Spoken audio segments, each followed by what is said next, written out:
मुझे अपेक्षा है कि आप सभी लोग सुरक्षित हैं। दोस्तों, हम फंगस पढ़ रहे हैं फ्रॉम बायोलॉजिकल क्लासिफिकेशन। देखो, फंजाई दुनिया में इनके कम से कम 1.5 लाख जातियां हैं। फंगस पूरी दुनिया में फैले हैं और कहीं पर भी ऑटोट्रॉफिक नहीं है। फंगस हमेशा हेट्रोट्रॉपिक ही होता है। फिर भले ही वो सैप्रोफाइटिक हो, डेड मैटर पे पलने वाला, भले वो पैरासाइटिक हो, किसी जिंदा मैटर पे, जिंदा लिविंग बॉडी पे पलने वाला पैरासाइटिक परजीवी, डिकम्पोजिंग हो, सड़ाने वाला, विघटन करने वाला, सिम्बायोटिक हो, किसी के साथ में एसोसिएशन म्यूचुअलिज्म करने वाला, लेकिन वो ऑटोट्रॉफिक नहीं होगा। दोस्तों, फंगस के 4 ग्रुप्स पढ़ते हैं: फाइकोमाइसेट्स, एस्कोमाइसेट्स, बेसिडोमाइसेट्स और ड्यूटेरोमाइसेट्स। इनके बाद में एक शब्द लग रहा है, देखो, माइसेट्स, माइसेट्स, माइसेट्स, क्योंकि इनका बॉडी माइसेलियम है। माइसेलियम धागों का जाल, धागों से बने वाला शरीर है। धागे कॉल्ड हाइफी, एक धागा called Haifa, many hyphae, hyphae का कलेक्शन माइसेलियम या थैलस। इनका बॉडी थैलॉइड है। जो भी बॉडी दिखता है वो गैमेटोफाइट होता है। इनका स्पोरोफाइट जायगोट है और जायगोट लगे हाथ मियोसिस में जाता है। मल्टीसेलुलर एम्ब्रियो नहीं मिलता है। सेक्सुअल रिप्रोडक्शन है लेकिन जायगोट बनता है और लगे मियोसिस में जाता है। दोस्तों, इसके पहले हमने फाइकोमाइसेट नाम का ग्रुप पढ़ा था। आज हम पढ़ने जा रहे हैं एस्कोमाइसेट्स। What are ascomycetes? पहली बात, एस्कोमाइसेट्स का जो शरीर है, बॉडी है, it is made up of septate and branched hyphae. इनका बॉडी बना है सेप्टेट माने पार्टीशन वाला और ब्रांच्ड हाइफी, हाइफी मतलब धागे, branched hyphae, septate and branched hyphae से इनका शरीर बना है। The hyphae are branched and septate.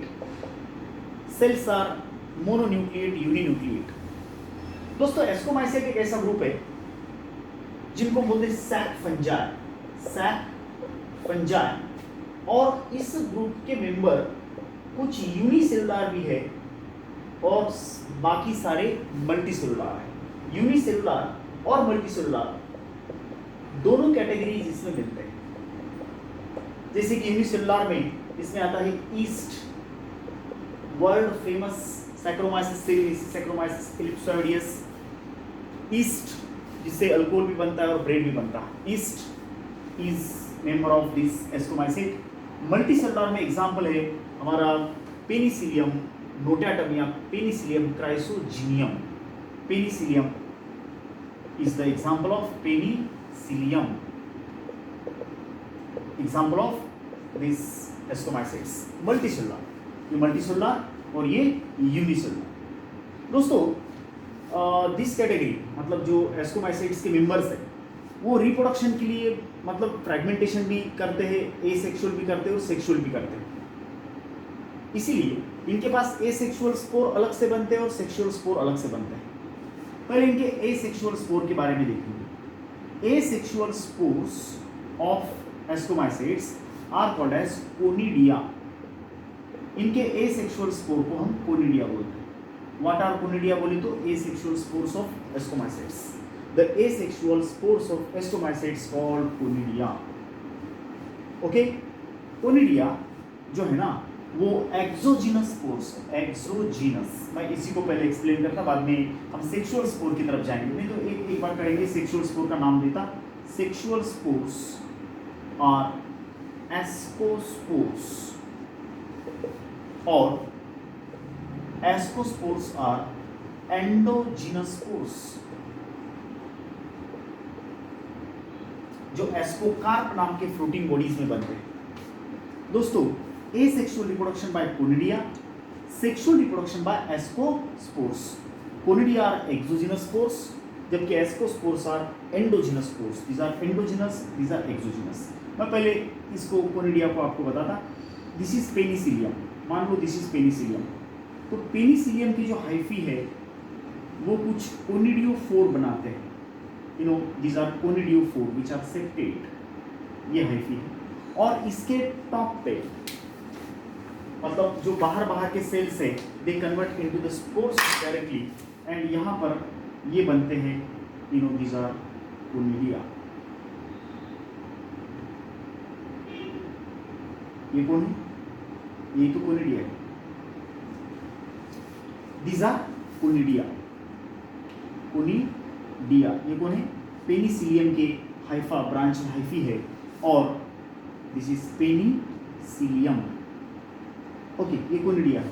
अब एस्कोस्पोर्स जो है वो particularly they are produced inside the your ascocarps which are the fruiting bodies of this, इस तरह से। और यहाँ पर ये बनते हैं एस्कोस्पोर्स। एस्कोस्पोर्स सेक्सुअल स्पोर्स है। Ascospores are sexual spores. These are ascospores which are sexual spores, and they are produced inside the ascocarp। ascocarp ये एंडोजिनस है, देख सकते हैं आप। एस्कोस्पोर्स अंदर बन रहे, कोनिडिया बाहर बन रहे। जब ये हवा का झोंका आता, कोनिडिया उड़ जाते, जमीन पे पड़ते, और वहां पे नया माइसेलियम वो बना सकते हैं। That is nothing but the asexual reproduction of the ascomycetes. दोस्तों, एस्कोमाइसेट्स में कुछ ऐसे भी फंजाई है जो हम मसाले में वगैरह इस्तेमाल करते हैं, या फिर उनको हम खाने के लिए भी इस्तेमाल करते हैं, जैसे कि morels and truffles. Truffles and morels they are used in the delicacies, मतलब स्वाद बढ़ाने के लिए भी इसको इस्तेमाल होता है। इसके अलावा कुछ अलग से एग्जाम्पल है, जैसे कि न्यूरोस्पोरा, क्लेविसेप्स में कुछ नाम लिखता। मॉरल्स एग्जाम्पल्स में पेनिसिलियम ईस्ट तो है ही, और कुछ उदाहरण हैं जैसे कि मॉरल्स है, बफल्स है, क्लेविसेप्स है, और न्यूरोस्पोरा है। न्यूरोस्पोरा, इसमें से न्यूरोस्पोरा नाम का जो फंगस है, एस्कोमाइसेट है, उसको बायोटेक्नोलॉजी में जेनेटिक्स की स्टडी के लिए बहुत ज़्यादा इस्तेमाल किया जाता है। Neurospora is maximum used in the study of biotechnology और in the study of genetics. Okay, so this is the ascomycete which is called as sac fungi. Spore दो प्रकार के, asexual, sexual. Asexual spore conidia, sexual spore ascospore. Conidia are exogenous, ascospore endogenous. बरोबर है। Hyphae कैसे है? Septate and branched hyphae. इनके धागे कैसे? सेप्टेट है। सेप्टेट माने पार्टीशन, ऐसा पार्टीशन, एंड ब्रांच्ड, ब्रांचिंग भी है, ऐसी ब्रांचिंग भी है। So this is the property of the ascomycetes. Okay, उदाहरण देख सकते हैं आप, morels, truffles, Claviceps, Neurospora, yeast, Penicillium, all these are the examples of ascomycetes, the sac fungi. Thank you very much.